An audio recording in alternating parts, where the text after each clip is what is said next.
प्रश्न नंबर इसका प्रश्नावली नंबर 11.1 सीधा और प्रतिलोम अनुपात के 3 सवाल अपने पहले कर लिए। सवाल नंबर चौथा देखिए। चौथे सवाल में देखो क्या दिया हुआ है। किसी सॉफ्ट ड्रिंक फैक्ट्री में एक मशीन 840 बोतलें 6 घंटे में भरती है। ये एक सॉफ्ट ड्रिंक कंपनी है, सॉरी फैक्ट्री है, उसमें एक मशीन 840 बोतलें 6 घंटे में भरती है। तो वह मशीन 5 घंटे में कितनी बोतलें भरेगी? तो क्या क्या दिया हुआ है? एक तो दिया हुआ है बोतलों की संख्या, क्या दिया हुआ है?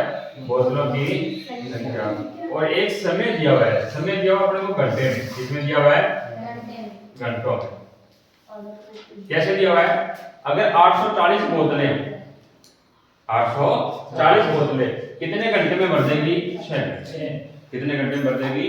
6 घंटे। अब अपने को ये बताना है, यदि समय अगर घंटा 5 ही हो अपने पास, कितने घंटे? 5 घंटे में यहाँ पर बोतलें कितने भर देगी? अब ध्यान से देखिए, 6 घंटों में उसको 840 बोतलें भर देती है। कितने भर देती है? 840। अब घंटे देखो, 6 से 5 घंटे कम हो गए, समय कम हो गया ना। जब समय कम होगा तो क्या बोतलें भी कम भरेगी या इससे ज्यादा? कम ही भरेगी ना। इसका मतलब अगर समय घट रहा है तो बोतलों की संख्या भी घट रही है।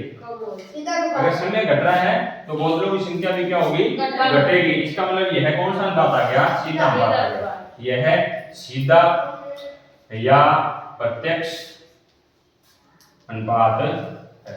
सीधा या प्रत्यक्ष अनुपात है तो अपने कैसे हल करते हैं इसको? इसको x1 मानते हैं, इसको क्या मानते हैं? x2, और इसको y1 मानते हैं, इसको क्या मानते हैं अपने? y2। ठीक है, कैसे हल करेंगे? क्या सूत्र होता है सीधा या प्रत्यक्ष? x1 बटा y1 बराबर x2 बटा y2। यही आता है ना, इसके बटा में ये, इसके बटा में ये। तो ये कितना है मान ऊपर वाला? 840 बटा में 6, और यहाँ x2 बटा में कितना आ जाएगा? 5। ठीक है, कैसे हल करेंगे इसको? तीसरा गुणा करेंगे। x2 का गुणा किससे होगा? 6 से।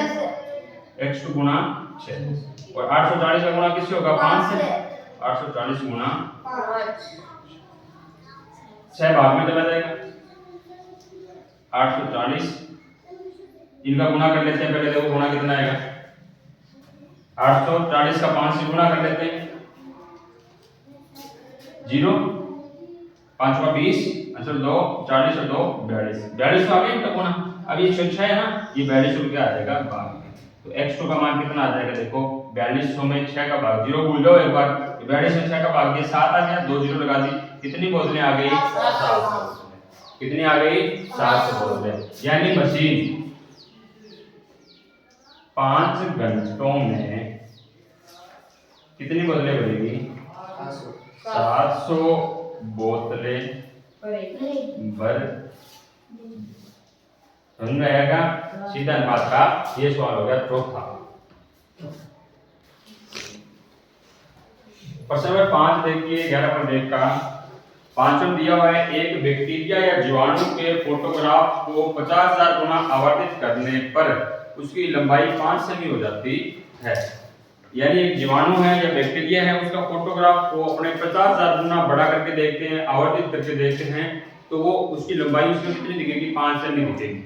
अपने को इसमें 2 प्रश्न बताने हैं उत्तर। इस बैक्टीरिया की वास्तविक लंबाई क्या है, और दूसरा ये पूछ रहा है यदि फोटोग्राफ को केवल 20,000 गुना ही आवर्धित किया जाए तो उसकी आवर्धित लंबाई क्या होगी?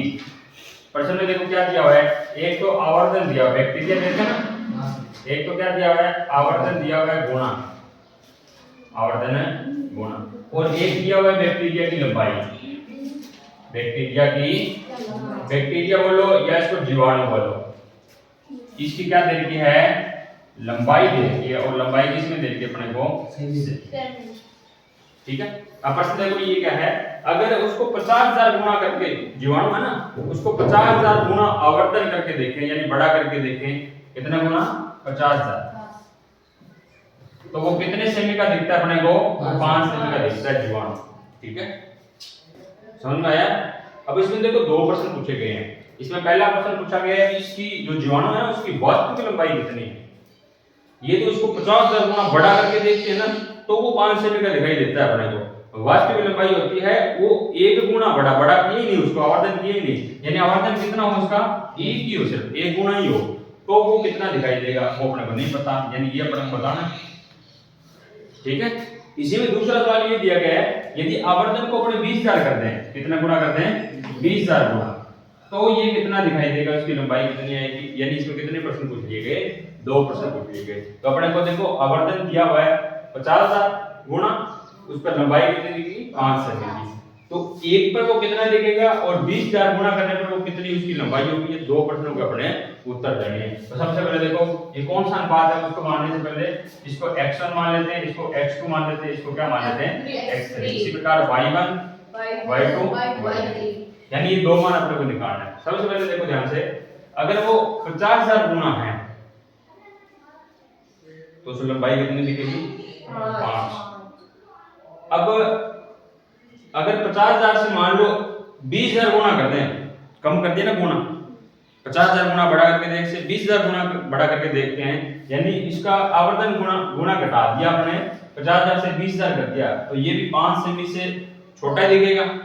ठीक है, यानी एक मान अगर छोटा हो रहा है तो दूसरा मान भी छोटा हो रहा है, तो ये कौन सा अनुपात है, ये सीधा अनुपात है। तो क्या लिखोगे, यह सीधा या प्रत्यक्ष क्या है अनुपात।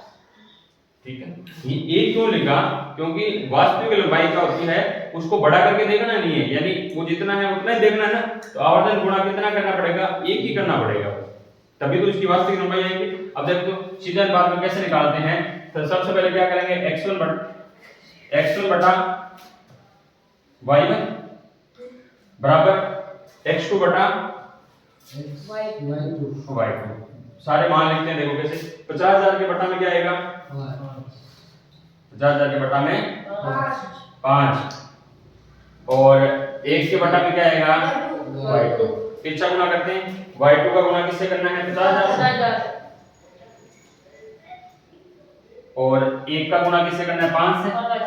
5 एकम कितना होता है 5, और इधर y2 ये 50,000 का आ जाएगा 5 के भाग में आ गया, इसके भाग में आ गया 5 के, काटना है इसको, 5 एकम 5, ये कितने में कट गया एक बार में, ये 4 जीरो आगे लगा दो, तो y2 का मान क्या आ गया, क्या लिखते हैं आगे, तो y2 का मान क्या आ गया 1 बटा 10, 1 बटा 10, क्योंकि 10,000 नीचे बचेगा ना, तो y2 बराबर 10,000 का मतलब कैसे लिखेंगे इसको, जीरो कितनी है 4, 10 की घात कितनी हो जाएगी 4, ऊपर लेके जाएंगे तो क्या बन जाएगा 4 ऊपर आ जाएगा, ऊपर आते घात किसकी हो जाएगी माइनस की, तो y2 का मान कितना आ गया 10 की घात -4 सेमी, यानी जो जीवाणु की वास्तविक लंबाई है वो कितनी है,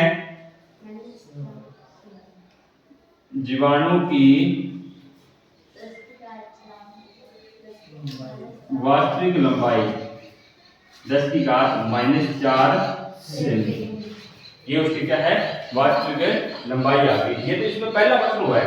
अभी एक प्रश्न और पूछा गया है, उसमें क्या है y3 का मान निकालना है, वो उसी प्रकार निकालेंगे।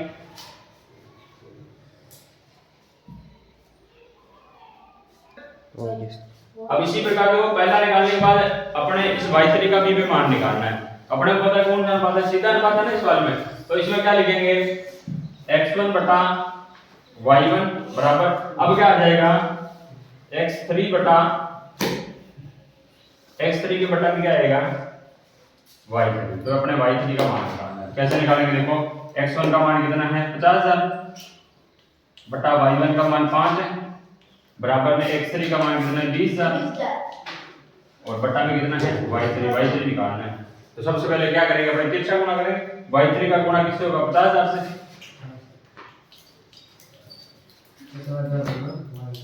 और 20,000 का गुना किससे होगा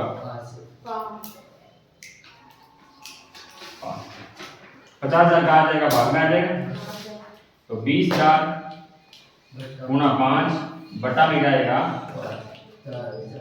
क्या करती है 1 2 3 4 1 2 3 4 4 जीरो से 4 जीरो कट गए, और क्या कट रहा है 5 बचा, 5 से 5 बचा क्या 2, इसका मतलब y3 का मान क्या आ गया 2 सेमी। तो जो बैक्टीरिया या जीवाणु की लंबाई कितनी हो जाएगी 2 सेमी हो जाएगी, जब उसका कितना गुणा करेंगे 20,000 गुणा करेंगे। इस सवाल में कौन सा हो गया 5वां।